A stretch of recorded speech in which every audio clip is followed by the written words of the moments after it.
come from? Gentlemen, do you realize what we've found? It came from outer space to fill the world with terror.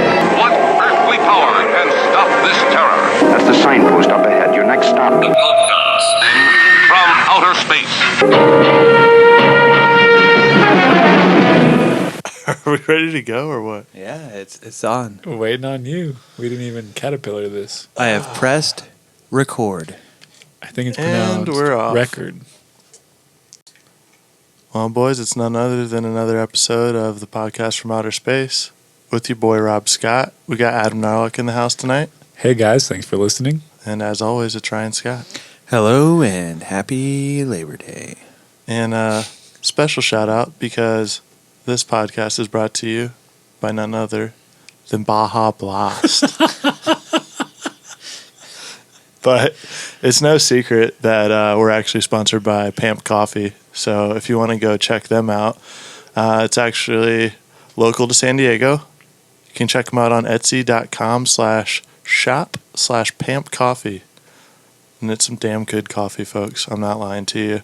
It's not just because they're giving us free coffee. It's because it's the shit. Because they're not. If you haven't already checked it out, they are giving 30% of all proceeds to the Humane Society this month. So, you know, helping out the animals, and you're getting yourself some damn good coffee. So, Love the once animals. again, Pamp Coffee, guys. Love them. And tonight, we're just swinging back over to the old UFO files. Ryan, take them away. Yes, tonight we are getting into some... I gotta say, guys, these ones are insane. Kenneth Arnold UFO case, and we're also going to look at the Maury Island Affair. Now, Was that before he started doing the show? what was it? I believe Daryl Bryant. You're thinking Daryl Strawberry. No, I think Daryl Bryant at It's Daryl. Yeah. It's Daryl. Bitches know I'm not a father, yo. Never been on the fucking Maury show. What did he say? That's exactly. Okay, so D-Money. little put his real Fucking name with a up. goon. little overview on this episode. We are going to give you a brief history on the man responsible for this legendary sighting, as well as get into some eyewitness testimony, discuss the sighting as a whole, its nationwide impact, nationwide news coverage, corroboration by several notable sightings, and some strange events. And of course, got to play Skeptic Corner, Rob's favorite over here, with some possible explanations. Now, up top, got to cite some sources. UFOs in Wartime by Mac Maloney, the Hynek UFO Report by J. Allen Hynek, UFO Evaluating the Evidence by Bill Yenny, Project1947.com once again, and The Coming of the Saucers by Kenneth Arnold himself. Guy actually wrote a book on the account. Now, Kenneth Arnold UFO sighting, Maury Island, either of you guys heard of this one? Never heard of it. Not until seeing the outline for this podcast. Okay, so another new one for both of you guys. So let's get into Kenneth Arnold himself. Born in March of 1915 up in Minnesota, yeah. Shout out to our one fan from Minnesota, Evenson. Oh, yeah, I think we got a few other listeners in Minnesota, though. Hey. But Probably some of Adam's exes.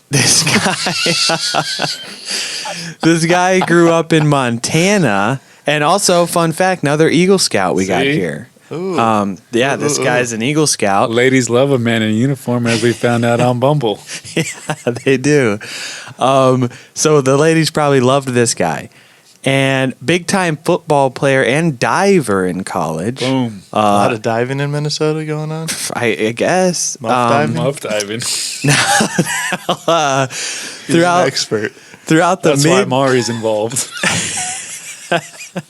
Throughout the mid-30s, this guy was a Red Cross life-saving examiner. This guy is like living. I feel like I lived this guy's life. Okay. Okay. You have seen a UFO. We saw it right at my house during that one episode. Might as well be the Adam Narlock story. Are you going to write a book Fuck next? this guy. Yeah, man. So in 1938, after graduating from University of Minnesota, he worked for Red Comet Inc. of Littleton, Colorado, at a automatic firefighting apparatus manufacturer.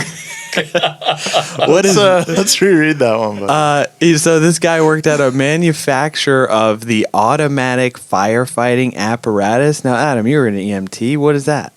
That's an EMT, not a firefighter, dude. Same fucking thing. I mean, Close it sounds enough. like it puts out fires on its own. Is that like a hose? I guess. Fire extinguisher? Okay, I don't so know, man. this guy's working for this company, and in 1940, And we already know he knows a lot about the hose. decides to get into business for himself. Now, basically, his business handled, distributed, sold, and installed all types of automatic and manual firefighting equipment, which is what led him to extensive travel in the Pacific Northwest. Now, is that like maybe like a fire extinguisher that you would take with That's you? what I'm saying. Yeah. site? So I think it's like sprinklers, that foam stuff, like really anything that puts out fires. A lot of systems, Water. electrics. I believe it's called an apparatus. And Pacific Northwest is where this guy was traveling around, and this is where the sighting takes place. Now, not only is Ken, we're going to call him Ken this episode. Can we call him Kenny? Okay, Kenny. Okay, Kenny. Not only is Ken this lucrative fire system businessman, but he was also a very skilled and experienced pilot. Oh, he's just dipping his hands into everything. Yes. Now, I guess this is how he sold shit. He just flew around and had over 9,000 total flying hours, almost half of which were devoted to search and rescue mercy flying efforts. Now, what is that? Have you guys ever heard of that? I'm going to be honest with you, I have not. Mercy Flyers, is that like when Philadelphia plays Pittsburgh in the playoffs and we whoop that ass? Well, Teabag, happened you last time, you bud? were an EMT. What is that? It sounds like people, like if you're going hiking and someone gets hurt or something and you need to get airlifted out. Like this sounds like the Okay. precursor. To me, that's what it sounds like. I don't know. Okay. So, January of 47, old Ken, for a cool $5K, buys a new Call-Air airplane, which is an airplane designed for high altitude takeoffs and short, rough field use. Perfect for the types of flying he did. Looks like a classic tiny propeller plane, like in Indiana Jones, right? Yep. You know? So this guy's flying around in this, and the man himself in his book says it takes a great deal of practice and judgment to be able to land in most any cow pasture and get out without injuring your airplane. The runways are limited, the altitude is high in some of the fields and places that I go in my work. Now, Ken had landed in 823 cow pastures in his day, and over his thousands of flying hours, flat tire was his greatest mishap. And I'm just going to stop you right there and let you know that Mercy Flyers is actually a medical effort group that delivers medical supplies and services to impoverished countries in Africa. And I'm just going to stop you right there and say in Rob's time driving, he's definitely gotten a lot more than a flat tire as his greatest mishap. You're unbelievable. So, Not driving through a lot of cow pastures there, though. I'll tell you that. Now let's preface this sighting a little bit. So Mount Rainier, Washington State. Beautiful. You know, that's where this takes place for the most part. I mean, we got to remember it's from the air, so a lot of ground we're covering. A lot of cow pastures. Yes. Now, a few other things. So this was the first post-war sighting in the U.S. to gain nationwide news coverage for the most part. I mean, this is mostly credited with being one of the first of the quote-unquote modern era of UFO sightings. I mean, yeah, there were sightings before this one. You had the scare ships of 1909, ghost flyers of 33 to 34, Foo Fighters of World War II that we talked about. Check out. that episode. Yep. And the ghost rockets of 46. Now, J. Allen Hynek, which at this point I'm thinking we could probably do a whole episode on him. He's the scientist they brought, that the military, the Air Force, brought on to debunk UFO sightings, and he actually became a believer. Now, he says Arnold's sighting was number 17 in Project Sign, which was the precursor to Project Blue Book. And for that's the episode right there. oh yeah, obviously, Easily. and but for some reason this one just picked up the most coverage and became the biggest at the time until Roswell, New Mexico crash, which was a mere 3 weeks after this one, guys. Coincidence? We think not. Also, keep in mind, just like our Foo Fighters episode, pre-Roswell. So the nation as a whole, like, they didn't really think of seeing a disc as like a UFO like we do today, as like, oh, it's automatically aliens. They didn't know what the hell these things were. And nobody had a sense of, something to compare it to. They didn't have thought that. it was Russians. Exactly. They thought it was these damn Russians. Still do.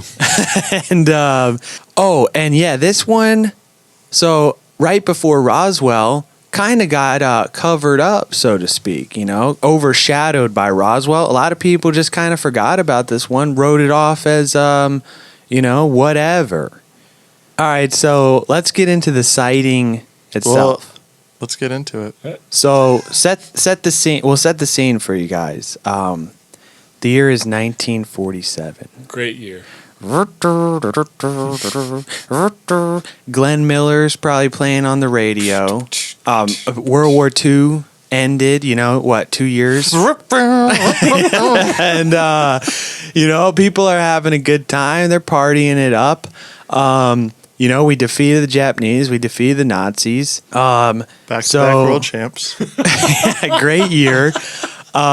The month is June, and the day is Tuesday the 24th. Now, upon finishing his work for the Central Air Services at Chehalis, Washington, at about 2 p.m., old Kenny took off from Chehalis Airport on his way to Yakima, Washington. He made a brief detour for about an hour to search for a large marine transport that had gone down near the southwest side of Mount Rainier, and to this date has never been fully recovered. Basically, this like big, huge marine transport plane was carrying something like 32 Marines, crashed, horrible, all dead, and I think it was it just got buried in the snow. Nobody found it. I think one guy found a piece of it, and it was such high altitude they couldn't get anyone to dig through the ice. Brutal. At the time, they didn't know where it was, so they offered a $5,000 reward to anyone who could find it. So this guy figures, hell, I'll go look for this fucking thing. I got a plane. I'm doing business up there. He goes searching D.B. around. Cooper action. Yeah, almost like that. A little different. But so Ken says the air was smooth as silk that day, and it was a real pleasure flying. So basically, he just set the plane in the direction of Yakima and just kind of sat in his plane, observing the sky, the terrain, basically just sitting there, Went east for a little bit, put it on autopilot. Yeah, put it on autopilot. And in his own words, this is what he saw that day. The sky and air was clear as crystal. I hadn't flown more than 2 or 3 minutes on my course when a bright flash reflected on my airplane. It startled me as I thought I was too close to some other aircraft. I looked every place in the sky and couldn't find where the reflection had come from until I looked to the left and north of Mount Rainier, where I observed a chain of 9 peculiar-looking aircraft flying from north to south at approximately 9,500 foot elevation and going seemingly in a definite direction of about 170 degrees. They were approaching Mount Rainier very rapidly, and I merely assumed they were jet planes. Anyhow, I discovered that this was where the reflection had come from, as 2 or 3 of them every few seconds would dip or change their course slightly, just enough for the sun to strike them at an angle that reflected brightly on my plane. I thought it was peculiar that I couldn't find the tails, but assumed they were some type of jet plane. I was determined to clock their speed, as I had 2 definite points I could clock them by. The air was so clear it was very easy to see objects and determine their approximate shape and size at almost 50 miles that day. These objects were holding an almost constant elevation. They did not seem to be going up or coming down, such as would be the case of rockets or artillery shells. I am convinced in my mind that they were some type of airplane, even though they didn't conform with the many aspects of the conventional type of planes that I know.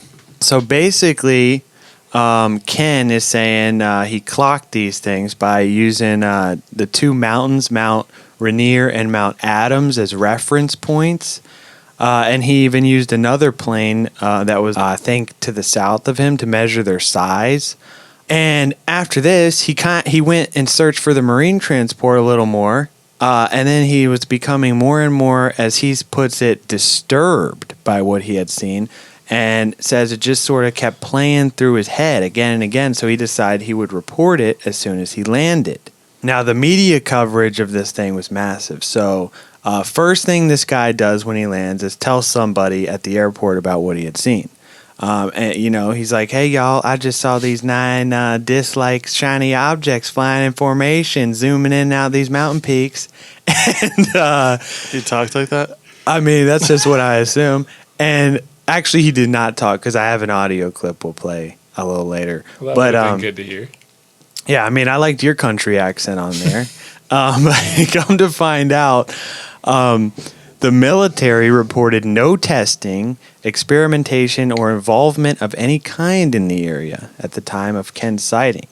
And in Ken's own words, he says, I told a number of pilot friends of mine when I had observed, and they did not scoff or laugh at, but suggested they might be guided missiles or something new like that. In fact, several former Army pilots informed me that they had been briefed before going into combat overseas that they may see objects or similar shape and design as the ones I had described, and assured me that I wasn't dreaming or going crazy.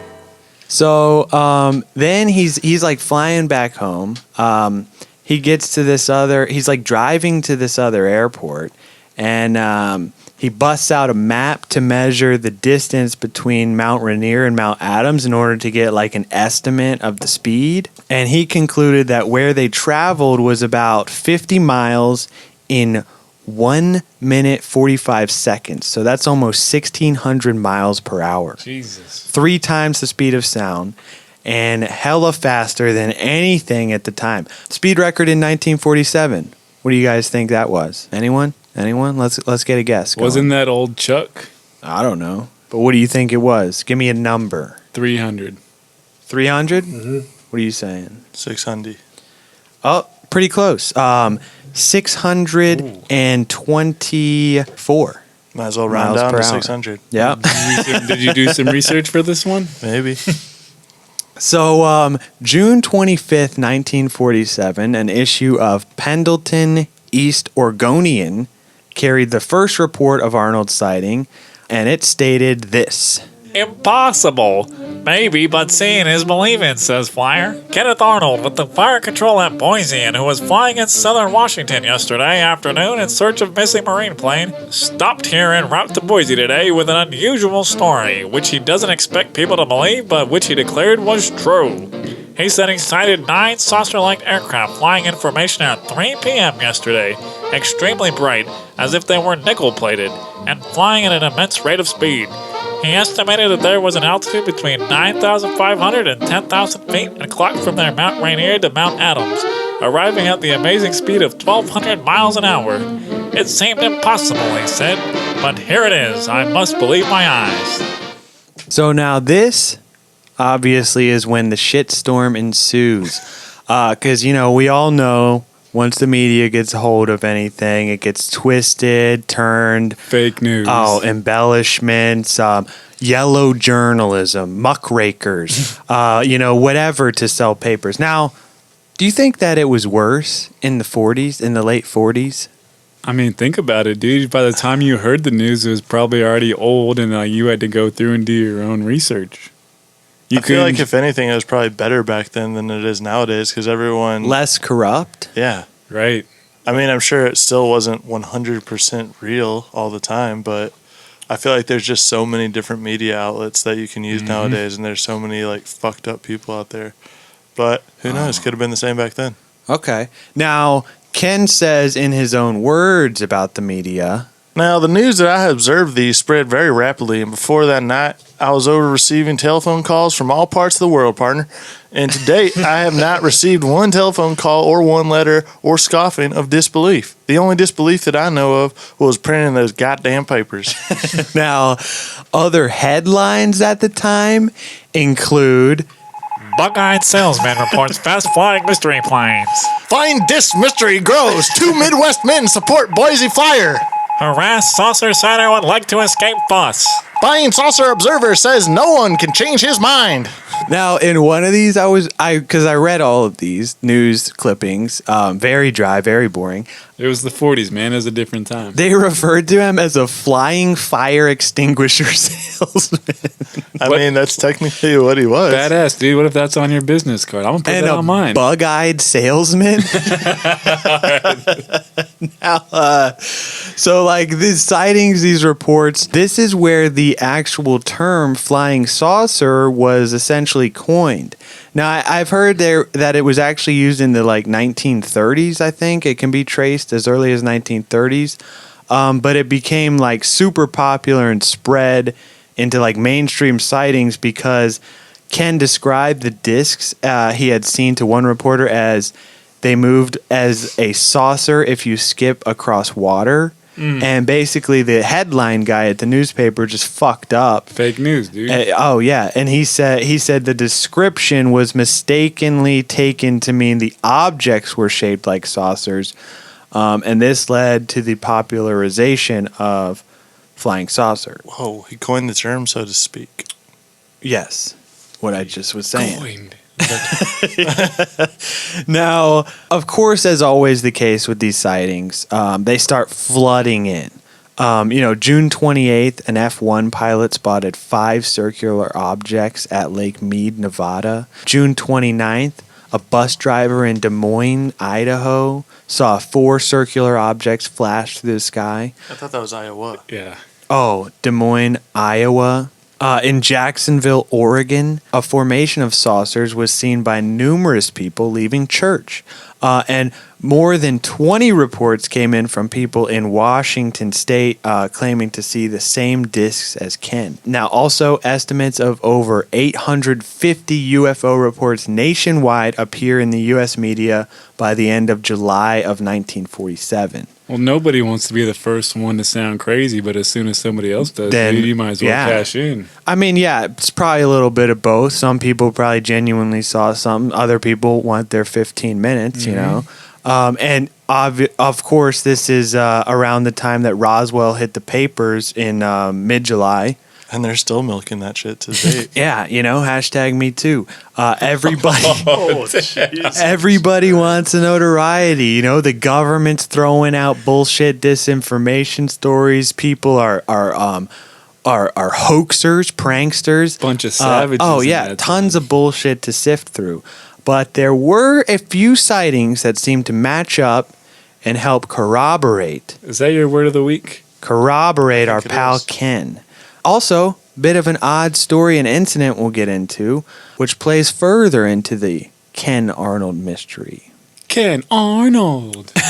Now, aside from a few others claiming to have seen things from the ground the same day as Ken, this actual sighting, Ken himself believes to be genuine. He says this is not someone trying to get attention. This one didn't come until August of 1947. This is a prospector, an old prospector. He wrote to the military who had been assigned to investigate. He says, hey, I saw some weird shit too. So in a letter, he says that he was a prospector in Mount Adams district on June 24th. Now can we get a prospector voice? If you would want to go for it, give it a shot. Now I could say as a prospector in Mount Adams district on the 24th of June, the day Kenneth Arnold of Boise, Idaho claims he saw the same formation of the flying discs.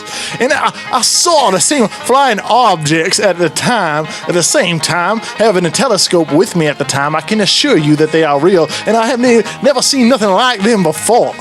Now, they did not pass very high over where I was standing at the time. No, sir, they did not. Probably 1,000 feet, now I do say. They were around about 30 feet in diameter, tapering off sharply to a point. and an oval shape with a bright top surface. Now, I did not hear any noise as you would from a plane. Now, partner. Now, there was an object in the tail, and it looked like a big hand of a clock shifting from side to side like a big old magnet out there. And the speed, as far as I seemed, was greater than anything I ever saw.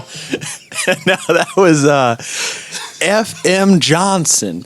Aside from this letter, another big sighting that Ken believes himself to be genuine and somehow connected to what he saw comes from a United Airlines captain, E.J. Smith, of UAL Flight 105, which was headed to Pendleton, Oregon on the evening of July 4th, 1947.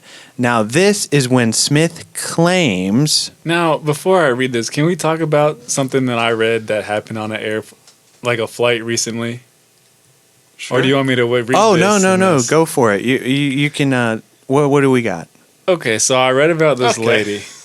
I read about this lady on this flight. It said she was sitting in the middle, her boyfriend was sitting next to her window, and the dude next to her was beaten off the whole time. And what? Yeah. First off, kudos to that guy for keeping it up that long if that's what he was really doing. But then she says when the plane was about to land, like, he kind of knew that he got caught, so he, like, dipped, like, super quick.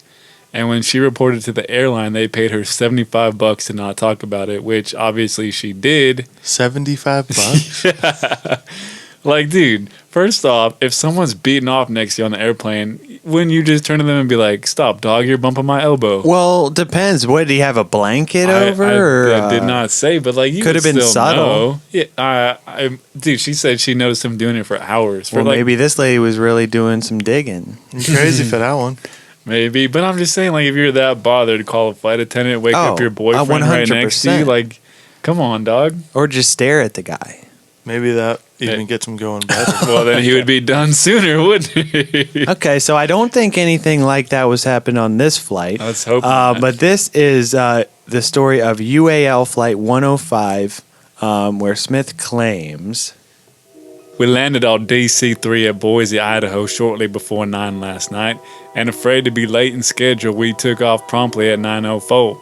The weather was perfect. It was a funny thing, but just before takeoff, as I was climbing aboard our DC-3, someone in the crowd piped up and asked me if I had seen any flying saucer. Up to this time, I not only hadn't seen any, but I really didn't believe there was such things, though I was polite to the inquirer and yelled back at him that I would believe them when I saw them.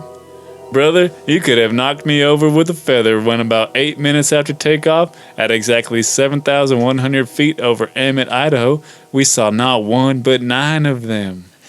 9. At first, I thought it was a group of planes returning from some 4th of July celebration, but then I realized the things weren't aircraft, but they were flat and circular. The first group of 5 appeared to open and close in formation, then veered to the left of the transport. At this time, I picked up my radio microphone and called the Ontario, Oregon CAA radio communication station, which was about 45 miles north and west from Boise. I didn't tell them what I was seeing, but said, "Step outside and look to the southwest about 15 miles and see what you can find." The operator came back over the microphone stating he saw nothing. At this time, my co-pilot informed me the first group of discs had disappeared. It was then the second group, 3 together, and the 4th off by itself appeared. So, nobody beaten off, and this guy sees these, same type of discs Arnold reports. Right off the bat, what do we think this is? Well, dude, I'm just saying, my first UFO experience, I saw 3 of them. Okay. So... Now, okay, so let's go in, if we will, to the skeptic corner. Rob, this is your favorite part. This is you, buddy. Scully. Some possible explanations. So, possible. This guy, Stuart Campbell, I guess this guy was like a Neil deGrasse type astrophysicist back in the day. He said that these objects could have been mirages of several snow-capped peaks in the Cascade Range caused by temperature over several deep valleys in the line of sight. So, That's far-fetched. He probably far-fetched. believes in global warming too. Maybe possible. That's not a He probably belief. thinks That's a he's real probably thing. a round Earth shill as well. Yeah, well, Now, it's also argued that Arnold might have misidentified meteors. However, this guy Bruce, Oh yeah, meteors just fly around. this guy in Bruce, whatever pattern they want. this guy Bruce Maccabee says that a meteor theory would require impossibly slow speeds at durations for brightly glowing meteors on a horizontal trajectory. So he's saying meteors that bright at the angle he saw them moving way too slow. Can't be. Impossible. Now, this guy James Easton suggested that Arnold may have misidentified pelicans, claiming that the birds, they live in the Washington region. They're pretty big. They have a pale underside that can reflect light and can fly at rather high altitudes. 10,000 feet. Make sure they have their seatbelts fastened and their tray tables up. And now, in response to this, Bruce Maccabee, this guy is also pretty big UFO guy, says it is impossible for a bird to be as bright as reported by Arnold, and that birds, which could not fly as fast as Arnold's plane, would have steadily moved backwards, not forwards, as he reported relative to his position. So we got another debunker in the mix, this guy Donald Menzel. No relation to Johnny. No relation to Johnny. He's a Harvard astronomer Really, Sounds like no a relation. douche already. and a That's what I'm gonna say. UFO debunker, and he offered several possible explanations. One, they had seen clouds of snow blown from the mountains south of Mount Rainier. However, again, this guy Maccabee claims these snow clouds have hazy light, not mirror-like brilliance, reported by Ken. And further, the clouds could not be in the they couldn't move in the rapid motion reported by Ken, nor would they account for Ken's first sighting the objects north of Rainier. Two, this guy also says, hey, he had seen orographic clouds or wave clouds. Maccabee strikes back again, claiming that this conflicted with testimony from Ken and others that the sky was clear, and again couldn't account for the object's reported brightness, rapid motion, or large angular region. Three, this guy Menzel again says, hey, they may have merely seen spots of water on the airplane's windows. Fuck off, dude. However, this is actually from one of the very early reports of the sighting. Ken, in his own words, says, Well, a number of newsmen and experts suggest that I might have been seeing reflections or even a damn mirage. Now, this I know to be absolutely false, as I observe these objects not only through the glass of my airplane now, partner, but my airplane sideways where I can open my window and observe them with completely unobstructed view, without sunglasses, mind you. Now, J. Allen Hynek himself analyzed Ken's initial report in Project Sign, concluding that, and I quote, there appears to be no astronomical explanation of the flying saucer stories.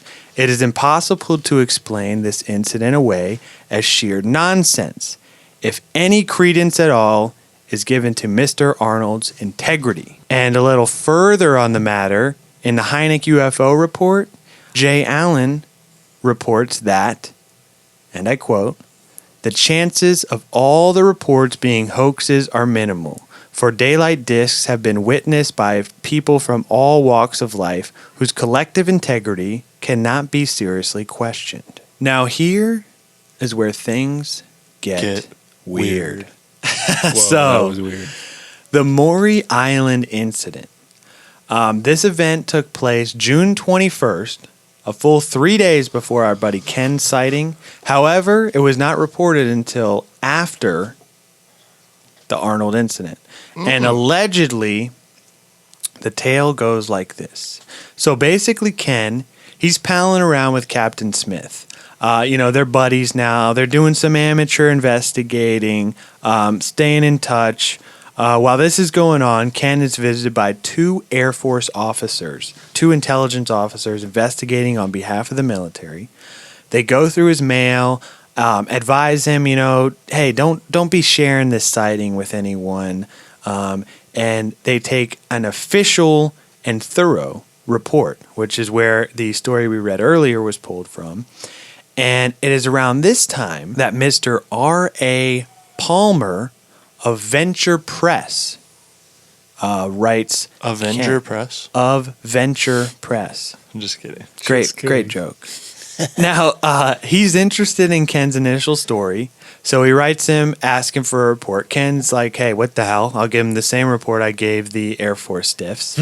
So he sends off the same report, and this guy Palmer wants to investigate the authenticity of a sighting he's heard about by two harbor patrolmen, Harold A. Dahl and Fred L. Krisman. This alleged event occurred in Tacoma, Washington, and these guys allegedly had material from a UFO. So Palmer, alleged. So Palmer, he's got to get to the bottom of this, and he writes none other than our buddy Kenneth Arnold to get him to go investigate this thing. He's like, hey, You're doing some investigating already. You got a plane, fly over to Tacoma. I'll give you some money. And Ken initially is put off by this, but figures, hell, let me see if this guy's for real. He asks him to wire him the money, receives $200 at Western Union the next day. That's about $2,200 in today's money. Not bad for a guy who'd never found anything besides aliens in the sky. Didn't find that marine plane they were looking for. Didn't get the 5K. Figures he'll settle for 2. Obviously, Ken's like, fuck yeah. He's fueling up his plane. And he's headed to Tacoma on July 29th, 1947, around 5:30 in the morning. And he apparently only told his wife about these plans. So he lands his plane at a small airfield run by this guy Barry and his wife. And apparently this guy's wife keeps mentioning, hey, it's going to be tough to get a room in Tacoma. They got housing issues. I mean, I don't know what that's all about, but he gets into Tacoma at dusk, starts calling around for rooms. And he finds it odd that at the Winthrop, they had already had a room in his name. He's convinced this is some kind of mistake.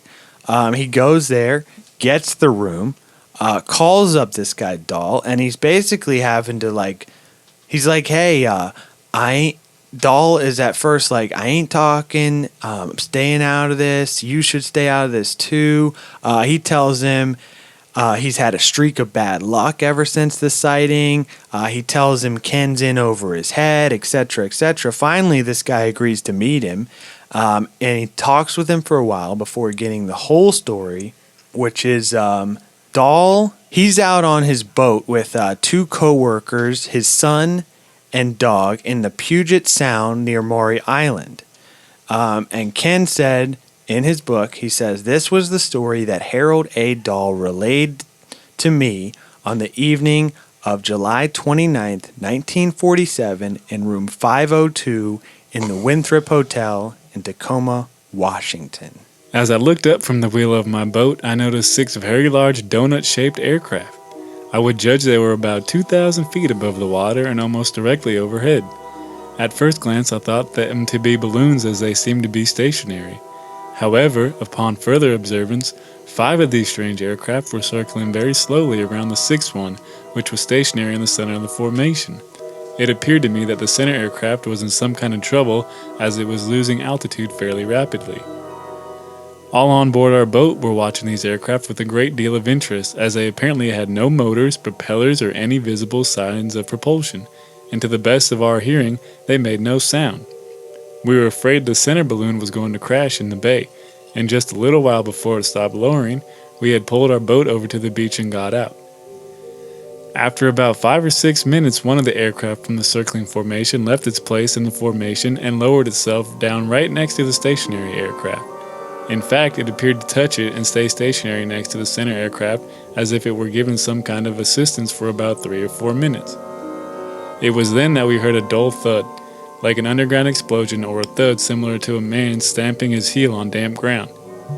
Immediately following this sound, the center aircraft began spewing forth what seemed like thousands of newspapers from somewhere on the inside of its center. These newspapers, which turned out to be a white type of very lightweight metal, floated to Earth, most of them landing in the bay. It then seemed to hail on us, in the bay and over the beach, black or darker type metal which seemed similar to lava rock. We did not know if this metal was coming from the aircraft, but assumed that it was. All of these later fragments seemed hot, almost molten. When they hit the bay, steam rose from the water.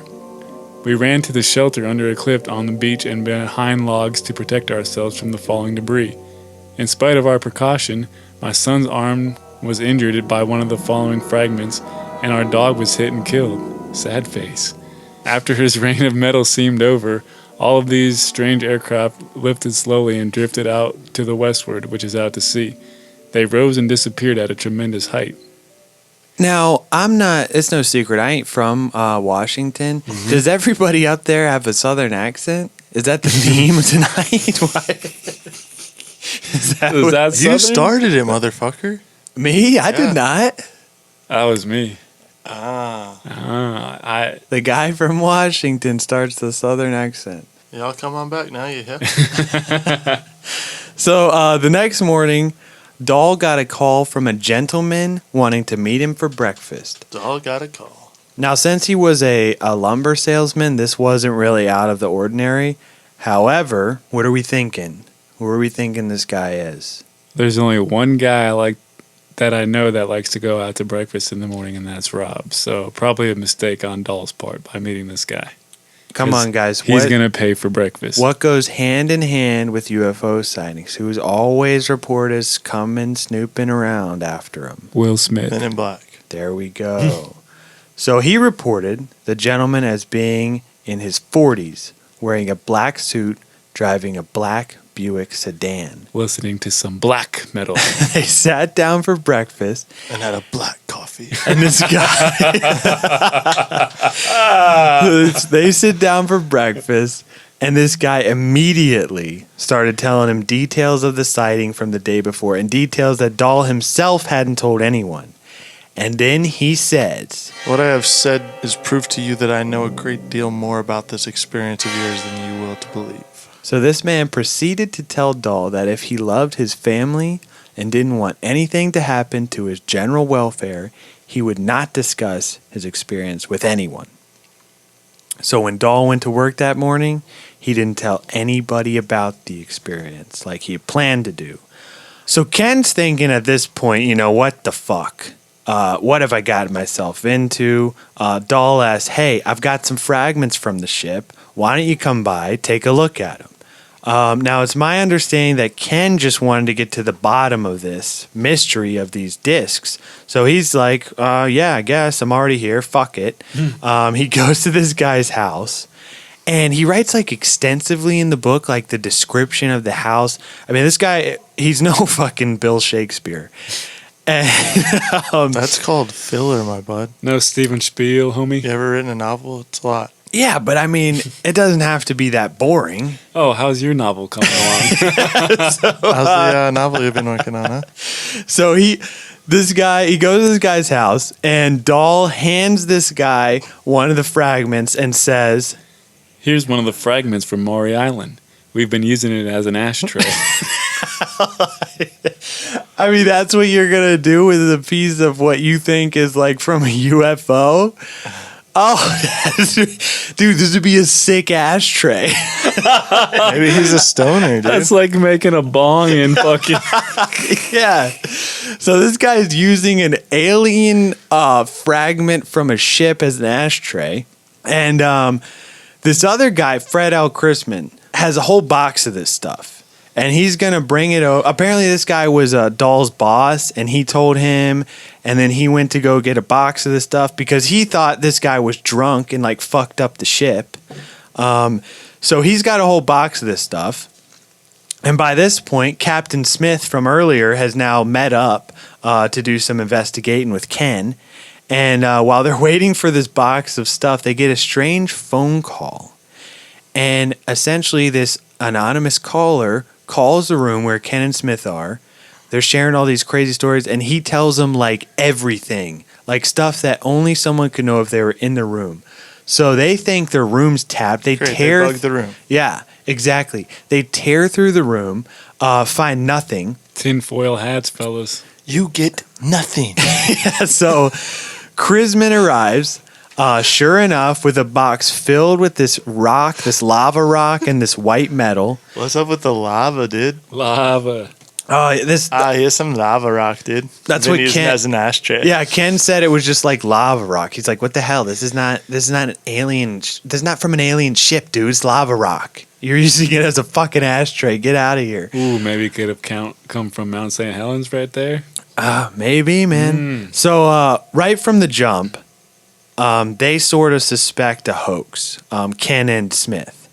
But anywho, Ken calls up the 2 Air Force officers who visited him earlier, Lieutenant Frank M. Brown and Captain William Davidson, to come investigate further. Now, also, some people say, like, by this time, the military thought that, like, the Russians were involved, just like we were saying. I mean, you know, you've got the Iron Curtain is closing in 1947, communism setting in, as the beginnings of the Cold War, right? Right.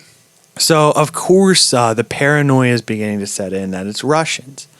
So they take accounts of the incident when they get there, these Air Force gentlemen, examine the materials, and leave that night with the box of metal and rock fragments. And around 9:20 a.m. the next day, Ken gets a call explaining that a B-25 exploded and crashed some 20 minutes after takeoff from McCord Field at 1:30 that morning. And that was in fact the plane that Davidson and Brown were aboard, with the entire box of metal fragments. My mind is blown right now. Now, the official military explanation of the B-25 bomber was accident caused by the loss of an exhaust collector ring on the left engine. Smells like a setup. I mean, what are we thinking there? I'm, again, no mechanic, but I assume maybe these collector ring could easily be tampered with, right? Maybe it was a kamikaze mission. Men in Black were driving. Eminem wrote about it. Ejected themselves. Boom. Now, possible hoax maybe, but, I mean, hoax or not, 2 guys are dead. After this happened, Ken and Smith are both like, fuck this. They go back to Idaho. Both Dahl and Chrisman have denied their previous stories. They've even said the entire thing was a hoax, or they're just saying that to save their own asses. I think it was Dahl said, like, hey, the whole thing was a hoax, but then came out and said he was just scared. You know, I mean, they're murking people over here. And in this book, The Coming of the Saucers, where a lot of this comes from, written by Ken, he expands on this story a whole lot. There's way more detail. And yeah, a lot of it's kind of boring. No Bill Shakespeare. However, he suspected a hoax, but he also doesn't deny possible involvement by secret government agencies. So let's take a look at this for ourselves. A lot of jelly in these donuts, you know. Let's analyze all of it. So both of these guys, Chrisman and Dahl, were shady characters. It's never been proven that either of them worked as harbor patrolmen, and the story was not reported until after the widespread news of Ken's sighting. The other crewmen in the boat were never named or tracked down. Damage on the boat that they examined, Ken and Smith both went out to look at the boat, didn't really match up with their story. But still, who booked the hotel room for Ken that night? Who was the anonymous caller? Who was the anonymous caller that knew so much? And just who was that? And furthermore, Ken claims that after this sighting, he went back to that house where he was using the lava rock as an ashtray, completely empty. Nothing in the house. Well, yeah, that guy probably just got the fuck out of there. In one day, he says it would have been impossible for that guy himself to Impossible. clean the whole house. There was he thinks he just, misdirections, hey, it was night, maybe I got the wrong house, but he's there was no other houses around there, anywhere close to there that looked like that. He was possible it was the same one. One explanation that Ken does claim was given by Dahl. In his book, he says Dahl said he had received an anonymous letter that told him the flying discs were actually manned by otherworldly beings, and due to the radiation now released in the atmosphere from atomic explosions that had caused these beings to become visible to us on Earth. These flying discs, which were all shapes and sizes, were the vehicles which the gods of this earth used to protect this earth from outside dark influences or enemies, and that flying discs were under severe attack by other beings who were enemies of the people and life on this planet. Oh, that sounds like bullshit. This guy Dahl also claims that he was shot at with like a phaser gun in a cave in World War II. Yikes. And maybe that's something you keep to yourself. yeah, well, I mean, still doesn't explain some of this stuff. However, one of the more significant findings is Chrisman's alleged links to the intelligence community. Now, it's no secret, 1947, what do we get the creation of? CIA? CIA. In 1968, Fred Chrisman was subpoenaed by New Orleans District Attorney Jim Garrison as part of Garrison's investigation into the assassination of President Kennedy. Now, can I just say Chrisman, Chrisman. There's a C, 2 letters, an I, 2 letters, an A. CIA. Coincidence? I think not. You're onto something. So, in a report titled The Torbit Document, Chrisman is named as one of the 3 tramps picked up in the rail yard behind the grassy knoll at Dealey Plaza in Dallas, where some believe a second gunman was located during the assassination of President John F. Kennedy. That sounds like a game of Clue. That's life, man. Chrisman, possibly one of the second shooters on the grassy knoll. Boom. I mean, this whole thing was counterintelligence. This is textbook disinformation, operation planned by the government, implement rumors, half-truths, concluding Maury Island case was a hoax all along, and covering up one of the most significant UFO encounters in history. What are we thinking, guys? Come on. It's no secret that the CIA is full of shit and try to cover up every little goddamn thing like this that happens. So, wouldn't be any surprise to me that this guy has some involvement in the JFK assassination. And a UFO cover-up. Yeah. Now, it's no surprise that there's no I in team, but there is an I in CIA and in flying saucer. And some debate if that I should even be in there, because are they really intelligent? We'll let you decide. So, that's your thoughts. You guys are just going to write this off as another joke. I mean, I don't think it's a joke. I just think that these guys are just trying to fucking scare everyone that actually sees something into just shutting up so that they don't have to go on a full-blown explanation that there actually is aliens out there. Now, some say that this whole... They'd rather scare one person than have a whole country of scared people. Send a message. They're saying the whole Maury Island affair was set up by the CIA to overshadow... Kind of downplay. This Arnold sighting. Then Roswell. Throw him off the case. And then Roswell just shit on them. Oh, yeah. I mean, this Arnold guy... Oh, yeah. And they're like... I bet the CIA's like, God damn it. Like, come on, aliens. Stop getting seen so that we don't have to keep covering we this. just spent like $5 million on this damn cover-up. God, get your shit together. I just imagine like, who's the guy that dressed up in in his mom's clothes and shit? J. Edgar Hoover. I bet he was sitting there like, come on. Just imagine him like reprimanding an alien. God damn it. Again, guys, it's the 3rd time this week. Galaxor, in my office now. I swear to God, if he cancels this fucking meeting again. What the fuck were you doing? Crashing in New Mexico? Guys, you honestly need to get better pilots out there. They're getting seen all over the goddamn place. Now, Ken himself. 9 at a time. 9 at a time in Washington. Are you fucking kidding me? This guy, 1-star rating. this guy Ken, his life was severely impacted by this thing. I mean, huge, widespread reports. This guy Ken, he says he almost came like a little celebrity. Like anywhere he went, someone was trying to get his story, and he was like, "Hey, I don't want any of this. I just want to sell my fire extinguishers and fly my little plane around." And here I am. I'm like fucking Justin Bieber everywhere I go. Almost like a celebrity. What did people just look for the bug-eyed guy and they knew? I guess. I don't know. I mean, I think he said there was like crowds any time he would land.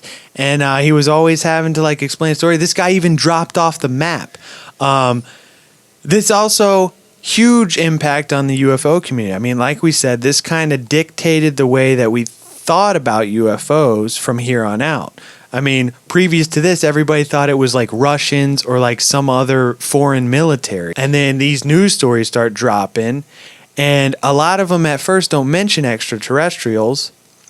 And then people all of a sudden are like, hey, maybe these things are some fucking space aliens. You know, opposed to other kind of aliens. I mean, it could be like Hollow Earth aliens. Yep. Mount Shasta. Ken went on to continue investigating cases here and there in order to sort things out. I mean, he was completely mind blown by this thing, and no one's paying attention to him. Like I said, he completely dropped off the map by the 1960s, declining all interviews. However, he did give one interview in 1977 in which, he's not happy about how all the investigations into UFOs as a whole were handled by the government. I mean, here we go. Let's just listen to Ken himself. It's easy to see that after 30 years, he's still angry at the disbelief. All right, here we've seen something. I've seen something. Hundreds of pilots have seen something in the skies. We have dutifully reported these things. And we have to have 15 million witnesses before anybody's going to look into the problem seriously. Why, this is utterly fantastic. This is more fantastic than flying saucers or people from Venus or anything as far as I'm concerned. So, he's saying, come on, guys. And just like us, he can't read. He's trying to have a Stumbling rational over conversation. Yeah, and he's like, come on. Like, what do you need? A fucking body?